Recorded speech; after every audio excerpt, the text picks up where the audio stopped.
Principal, capacitor and its principle. Okay, पहले तो हम देखते हैं कैपेसिटर।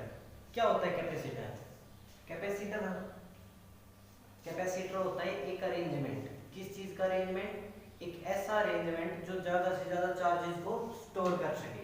ठीक है, एक चार्ज को स्टोर करने के लिए जो हम अरेंजमेंट बनाएंगे उसको क्या कहेंगे? कैपेसिटर। ठीक है, इसमें हम क्या करते हैं, इसका प्रिंसिपल देखते हैं पहले तो। ठीक है, इसका प्रिंसिपल क्या है? सपोज हमारे पास एक मेटालिक प्लेट है जिसको हमने इंसुलेट कर दिया। ओके, इसके ऊपर जो चार्जेस है हमने इसको चार्जेस दिए पॉजिटिव चार्ज, हमने इसको पॉजिटिव चार्ज दे दिए। ठीक है, तो इस प्लेट के दोनों तरफ क्या आ गए? पॉजिटिव चार्ज आ गए। इसकी जो डेंसिटी होगी वो क्या होगी? Plus sigma. ठीक है, अब देखते हैं ये जो मेटालिक प्लेट है इसकी जो चार्ज को स्टोर करने की एबिलिटी को हम क्या कहते हैं? कैपेसिटेंस। ठीक है, तो इसने चार्ज स्टोर कर लिए। अब हमें हमारा जो मेन मोटिव है वो है कि अब हमने जितने इसमें चार्ज स्टोर कर दिए, क्या इनके अलावा भी हम इसके ऊपर और चार्जेस दे सकते हैं इसको स्टोर करने के लिए, ताकि इसकी चार्ज स्टोर की जो कैपेसिटी है वो बढ़ जाए। तो उसी को हम क्या कहते हैं? वही इसका क्या है? प्रिंसिपल कैपेसिटर का, कि हमें बस इस प्लेट की जो चार्ज स्टोर करने की कैपेसिटी है वो बढ़ानी है। वो कैसे बढ़ा सकते हैं? तो देखो, ये जो हमारे पास इंसुलेटेड मेटालिक प्लेट है इसको हमने चार्ज दिए। अब क्या करते हैं कि एक मेटालिक प्लेट इसके पास लेके आते हैं। ठीक है, हम इसके पास एक मेटालिक प्लेट लेके आए, दूसरी first plate and second plate, metallic plate इसके पास लेके आए। अब क्या करेंगे कि इस मेटालिक प्लेट में अपने इलेक्ट्रॉन्स और प्रोटॉन्स प्रेजेंट हैं। इस मेटालिक प्लेट में खुद के इलेक्ट्रॉन और प्रोटॉन प्रेजेंट है। तो वो इलेक्ट्रॉन और प्रोटॉन क्या करेंगे? अब देखो, इसमें इलेक्ट्रॉन और प्रोटॉन दोनों प्रेजेंट है, मींस प्लस चार्ज भी है और माइनस चार्ज भी है। अब क्या होगा कि अब ये जो प्लस चार्ज है ये कौन से चार्जेस को अट्रैक्ट करेगा? माइनस चार्ज को। तो यहाँ पर जो इस फेस पे जो चार्ज आएंगे वो कैसे आएंगे? नेगेटिव चार्ज आ जाएगा। इन चार्ज को हम क्या बोलते थे? Induced charge. देखो, बाय द इंडक्शन जो चार्ज डेवलप होते हैं उनको क्या बोलते हैं? Induced charge. ठीक है, ये क्या है? Induced charge. तो इसके दूसरे फेस पे कौन से चार्ज आ जाएंगे? Positive charge. ठीक है, ये अपने पास क्या है? Positive charge. अब देखो, अब ये जो नेगेटिव चार्ज है, अब ये जो पॉजिटिव चार्ज है, इनका जो पोटेंशियल होगा वो क्या होगा? पॉजिटिव होगा। इसका जो पोटेंशियल होगा इस प्लेट का चार्जेस के कारण वो क्या होगा? पॉजिटिव पोटेंशियल होगा। ठीक है, पॉजिटिव। अब देखते हैं प्लेट के इस तरफ पोटेंशियल कैसा है? नेगेटिव पोटेंशियल है, क्योंकि नेगेटिव चार्ज है, और इस तरफ पॉजिटिव चार्ज है। अब मुझे ये बताओ कि जो नेगेटिव चार्ज है वो तो इसके नजदीक है और पॉजिटिव चार्ज है वो इससे दूर है। तो सबसे ज्यादा इफेक्ट कौन से चार्ज डालेंगे इस पे? पॉजिटिव या नेगेटिव? तो जो चार्जेस इसके ज्यादा नजदीक है वो सबसे ज्यादा इफेक्ट डालेंगे। तो मींस इसके ऊपर जो पोटेंशियल है वो पॉजिटिव है और इसके ऊपर जो पोटेंशियल है वो क्या है? नेगेटिव पोटेंशियल है। अब ये नेगेटिव पोटेंशियल क्या करेगा? इस वाले पोटेंशियल को डिक्रीज कर देगा। ये वाला पोटेंशियल डिक्रीज हो जाएगा तो क्या होगा कि हमें और मौका मिल जाएगा कि हम इसको और ज्यादा चार्जेस दे सके।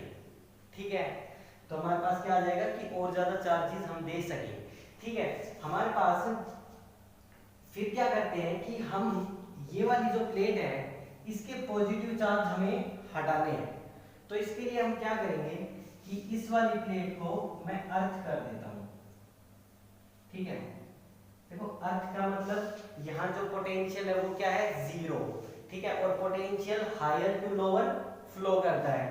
तो अब की बार जो जीरो पे पोटेंशियल जाएगा, जीरो पे जो चार्ज जाएंगे वो कौन से जाएंगे? Positive charge. इसके जो सारे पॉजिटिव चार्ज है वो क्या चले जाएंगे? अर्थ में चले जाएंगे। और जो ये नेगेटिव चार्ज है इनको प्लस चार्ज इन्होंने बाउंड कर रखा है, पकड़ के रखा है। प्लस वाले रिपेल कर रहे हैं तो वो अर्थ में चले जाएंगे। अब देखो, अब इस पे सिर्फ कौन से चार्ज रहेंगे, ओनली नेगेटिव चार्ज रहेंगे, ठीक है। तो अब क्या होगा, इसका पोटेंशियल क्या हो गया नेगेटिव और उस वाले का पोटेंशियल पॉजिटिव। तो अब क्या होगा, ये जो नेगेटिव पोटेंशियल है ये इस वाले पोटेंशियल को डिक्रीज करेगा, इस वाले पोटेंशियल को डिक्रीज करेगा। तो अब हमारे पास मौका है कि हम इसके ऊपर और ज्यादा पोटेंशियल अप्लाई कर सके, और ज्यादा पोटेंशियल अप्लाई करेंगे तो मतलब ज्यादा चार्जेस स्टोर हो जाएंगे, ठीक है। तो ये है इसका प्रिंसिपल। तो कैसे स्टोरेज बढ़ाई जा रही है, ठीक है। दो प्लेट्स का यूज करते हैं, फर्स्ट तो हमने चार्ज कर ली, ठीक है। अब क्या करना है कि भाई हमने फुली चार्ज कर ली, अब इससे भी ज्यादा चार्ज देने हैं, तो हम क्या करते हैं दूसरी वाली प्लेट को इसके पास लेके आते हैं जिसमें चार्ज इंड्यूस हो जाते हैं, इधर नेगेटिव इधर पॉजिटिव। फिर क्या करते हैं कि हम पॉजिटिव चार्ज को अर्थ कर देते हैं ताकि वो अर्थ में चले जाए, और ये इसके ऊपर जो डेंसिटी आए वो ओनली नेगेटिव आ जाए। नेगेटिव डेंसिटी आने से यहाँ पोटेंशियल नेगेटिव हो जाएगा, यहाँ पोटेंशियल पॉजिटिव हो जाएगा। तो दोनों पोटेंशियल को ऐड करेंगे तो इसका जो पोटेंशियल है ओवरऑल पोटेंशियल वो क्या हो जाएगा, कम हो जाएगा। और ओवरऑल पोटेंशियल कम होने से अब हम क्या कर सकते हैं कि इस प्लेट को और ज्यादा चार्जेस दे सकते हैं। तो मतलब क्या हुआ, इस प्लेट के पास ढेर सारे चार्जेस स्टोर करने की कैपेसिटी बन गई है। तो ये क्या है इसका प्रिंसिपल, ठीक है, ये इसका प्रिंसिपल है।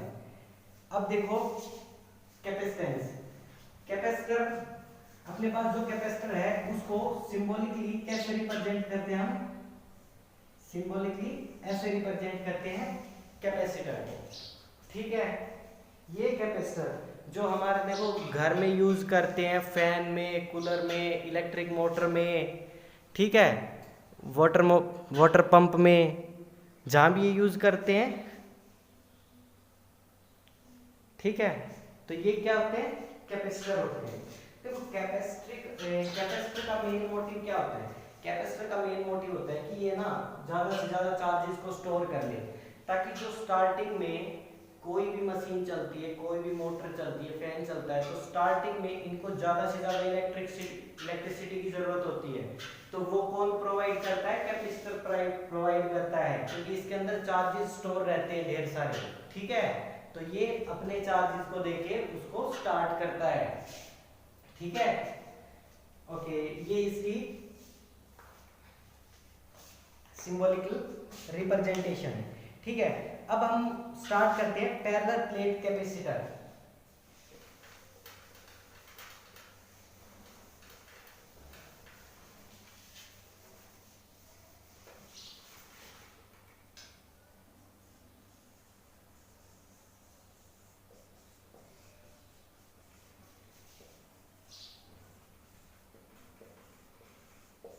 पैरेलल प्लेट कैपेसिटर, देखो नाम से क्लियर है पैरेलल प्लेट कैपेसिटर, तो मींस इसमें दो प्लेट होंगी जो कि एक दूसरे के पैरेलल होंगी।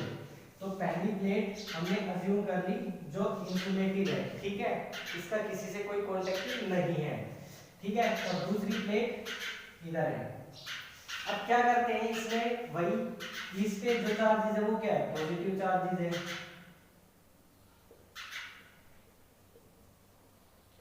ठीक है। और इस पे जो चार्जेस है वो इंड्यूस होंगे, एक तरफ नेगेटिव और दूसरी तरफ क्या होते थे, पॉजिटिव होते थे। दूसरी तरफ कौन से चार्ज आ जाते थे, पॉजिटिव चार्ज आ जाते थे, लेकिन हम उसको अर्थ कर देते थे, उसके बाद कौन से चार्ज बच जाते थे, ओनली नेगेटिव चार्ज, क्योंकि सारे पॉजिटिव चार्ज अर्थ में चले जाते थे। इसके बाद इसके ऊपर जो डेंस सरफेस चार्ज डेंसिटी वो क्या है, प्लस सिग्मा, और इसके ऊपर माइनस सिग्मा। और इन दोनों प्लेट्स की जो डिस्टेंस है वो हमने मान ली स्मॉल डी, ठीक है।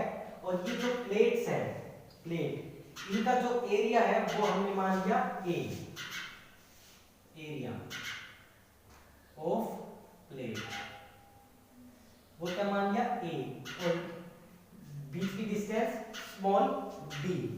अब देखते हैं इलेक्ट्रिक फील्ड। अब हमें देखना पड़ेगा electric field inside the between two plates. अब electric field between two plates हम ये कर चुके हैं, ये हमने किया था इनफाइनाइट लॉन्ग शीट पे किया था ना, इलेक्ट्रिक फील्ड निकाला था, दो के बीच में कितना आता है इलेक्ट्रिक फील्ड, तो वहां से आप कर सकते हो, जो कि क्या होता है E is equal to sigma by epsilon naught, epsilon naught, ठीक है। और यहां से ये तो था इसके बीच का इलेक्ट्रिक फील्ड, और हमें पता है जो सिग्मा होता था वो क्या होता था, चार्ज को हम क्या लिखते थे, Q is equal to sigma into ds यानी एरिया, तो एरिया क्या ले रहे हैं हम यहाँ A, तो ये लिखते थे ना हम इसको, तो हम इसको क्या कर सकते हैं कि सिग्मा की जगह हम Q अपॉन A पुट कर सकते हैं। देखो सिग्मा की वैल्यू क्या आ गई, Q अपॉन A, तो ये चीज यहाँ पुट कर सकते हैं, electric field is equal to Q by A into epsilon naught, ये आ गया इलेक्ट्रिक फील्ड।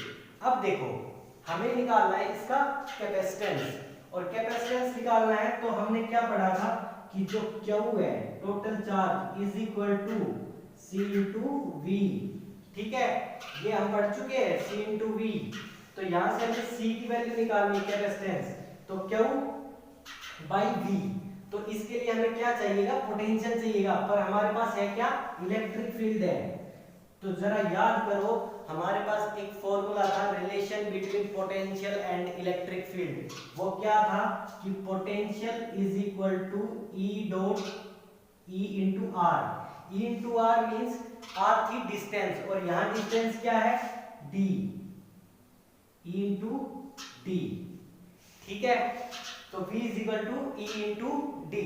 अब हमारे पास V की वैल्यू भी है, ठीक है, और क्या चाहिए हमें, V की वैल्यू है हमारे पास, Q इज Q, ठीक है, चार्ज को क्या कहते हैं Q। अब C इज इक्वल टू क्या हो जाएगा, C is equal to Q by V, ठीक है, पुट कर दो, Q क्या है Q, potential E D into D, E क्या है Q by A epsilon naught into D। तो अगर V लिखना चाहूँ मैं, V is equal to Q by A into epsilon naught into D, ये क्या आ गया V की वैल्यू पुट कर दो, Q D, ये A इंटू एप्सिलॉन नोट ऊपर चला गया, ठीक है, Q से Q कैंसिल, तो कैपेसिटी कितनी आ गई, C इज इक्वल टू कितनी आ गई, A epsilon note by D, तो ये क्या आ गई, पैरेलल प्लेट कैपेसिटर की कैपेसिटी, ठीक है C, तो पैरेलल प्लेट कैपेसिटेंस। अब देखो जो ये C है वो डायरेक्टली प्रोपोर्शनल टू है एरिया के, मतलब अगर हमें चार्ज स्टोरेज की वैल्यू बढ़ानी है तो क्या करेंगे, जो प्लेट है, सपोज हमारे पास ये प्लेट है, इस प्लेट में क्या करेंगे, एरिया बढ़ाते जाओ, इस प्लेट को बड़ा करते जाओ, ठीक है, तो डायरेक्टली प्रोपोर्शनल है एरिया के, तो C directly proportional to A, but C is inversely proportional to D, मतलब उन दोनों के बीच की डिस्टेंस जितनी कम होगी उतने ज्यादा चार्ज स्टोर हो सकते हैं, और जितनी दूर हो, जितनी ज्यादा होगी इसकी डिस्टेंस, उतने कम चार्जेस स्टोर हो सकते हैं। अब देखो यहां हमने पढ़ा था एप्सिलॉन नोट, देखो एप्सिलॉन नोट होती थी परमिटिविटी ऑफ फ्री स्पेस, मतलब इसके बीच का जो स्पेस है वो क्या है, या तो एयर है या वैक्यूम है, ठीक है। अगर हम इसके बीच का जो एरिया है उसको कुछ डाइलेक्ट्रिक लिक्विड से फिल कर देते हैं तो क्या होगा, तो उस केस में देखो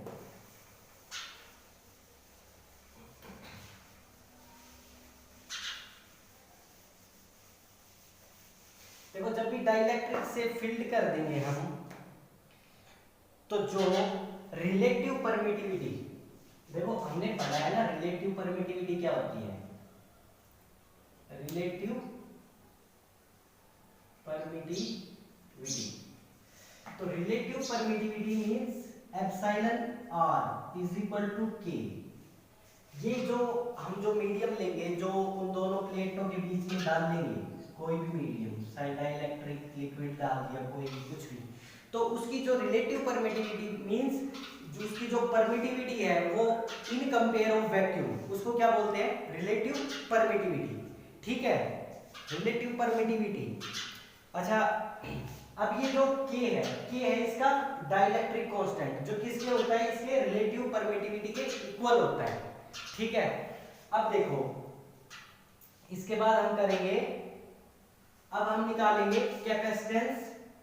अब हमने कुछ मीडियम डाल रखा है तो Cm इज इक्वल टू, वहां देखो जब हमारे पास वैक्यूम था तो हमने क्या किया था, A इंटू एप्सिलॉन नॉट था बाई डी, तो यहां चेंज करना है एप्सिलॉन नॉट की जगह। ठीक है, तो एप्सिलॉन नॉट की जगह हम क्या करेंगे, एप्सिलॉन नॉट की जगह हम क्या करेंगे,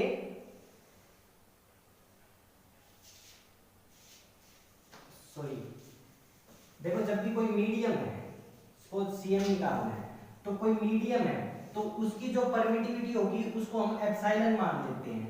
सपोज एप्सिलॉन उसकी परमिटिविटी है, तो A into epsilon by D, तो एप्सिलॉन जो उस मीडियम की परमिटिविटी है वो कितनी होगी, तो वो होगी epsilon is equal to epsilon R into epsilon naught, यानी relative permittivity into permittivity of free space.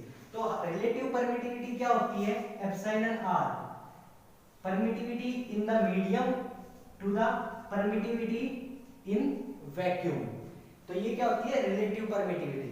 तो यहां से उसकी परमिटिविटी, जो भी मटेरियल है उसकी परमिटिविटी हमने एप्सिलॉन मान ली। ठीक है, इसके बाद जब ये परमिटिविटी पुट करेंगे तो वो क्या होगी, रिलेटिव इनटू वैक्यूम की। तो अगर पुट करेंगे तो क्या आएगा, Cm is equal to epsilon relative epsilon naught into A by D. ठीक है, इसकी जगह पुट किया है। अब देखो जो रिलेटिव परमिटिविटी है उसको क्या माना है हमने, डाइलेक्ट्रिक कांस्टेंट K, तो Cm is equal to K into epsilon naught A by D. अब इसको ध्यान से देखो, ये जो प्रोडक्ट है, ये जो चीज है, ये कहां निकली थी, ये कैपेसिटेंस ऑफ ए कैपेसिटर, जब मीडियम हम वैक्यूम या एयर लेते हैं तो आता है। तो इसका मतलब ये है कि जब भी हम इसके अंदर कोई भी मीडियम या कोई भी लिक्विड फिलअप करेंगे, उसका जितना डाइलेक्ट्रिक कांस्टेंट होगा उतना ही ज्यादा उसका कैपेसिटेंस बढ़ जाएगा, क्योंकि Cm क्या है, Cm is equal to K into, इसको बोल सकते हैं कैपेसिटेंस इन एयर या फिर वैक्यूम, तो कैपेसिटेंस इन एयर वैक्यूम या C नोट लिख सकते हो इसको। ठीक है, तो जितना डाइलेक्ट्रिक कांस्टेंट होगा उतना ही ज्यादा इसका कैपेसिटेंस बढ़ जाएगा। ठीक है, अब नेक्स्ट वीडियो में हम आगे बढ़ते हैं।